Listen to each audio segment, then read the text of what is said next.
नमस्कार, सुप्रभात. मी दीपाली. आपण पाहता NDTV मराठी 7चा अलार्म या बुलेटिनमध्ये आपलं स्वागत आहे.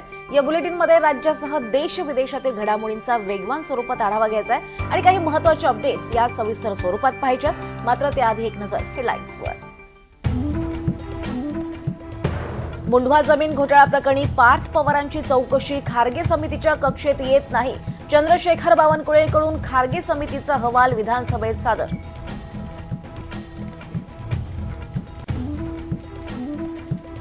उपमुख्यमंत्री सुनेत्रा पवारांचं निवडणूक आयोगाला पत्र. 28 जानेवारी नंतरचा पक्षाचा पत्रव्यवहार वैध धरू नये.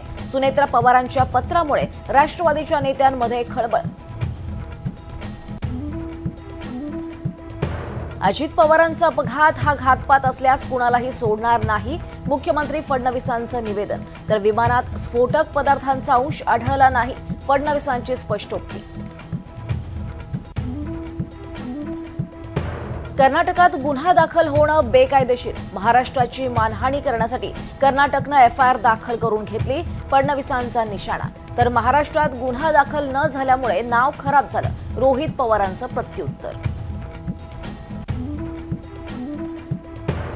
पक्ष ताब्यात घेण्याची रोहित पवारांनाच घाई. रोहित पवारांच्या आरोपांवर सुनील तटकरेंचं उत्तर. तर तटकरे पत्रकार परिषदेतून पळून गेले. पक्ष ताब्यात घेऊन दिल्लीशी हात मिळवण्याचा डाव. रोहित पवारांचा पुन्हा हलाबोल. अशोक खरातच्या मुलीच्या लग्नपत्रिकेत राजकीय नेत्यांची नावं. प्रमुख पाहुण्यांमध्ये एकनाथ शिंदे, शेलार, मिलिंद नार्वेकरांचं नाव. अनेक नेते कार्यक्रमाला उपस्थित.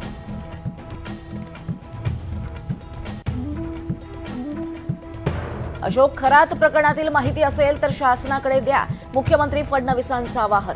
तर जादू टोण्यानं समस्या संपल्या असत्या तर खरातला ट्रम्प यांचा सल्लागार नेमला असता. फडणवीसांचं खोचक विधान.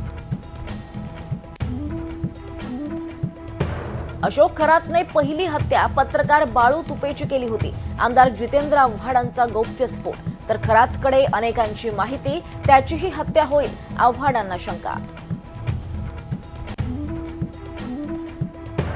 सरकारकडे काहीही काम न करणाऱ्यांसाठी निधी असेल तर आदिवासी भागांमध्ये रुग्णालय बांधण्यासाठीही निधी असलाच पाहिजे. लाडकी बहीण योजनेवरून राज्य सरकारला उच्च न्यायालयानं फटकारलं.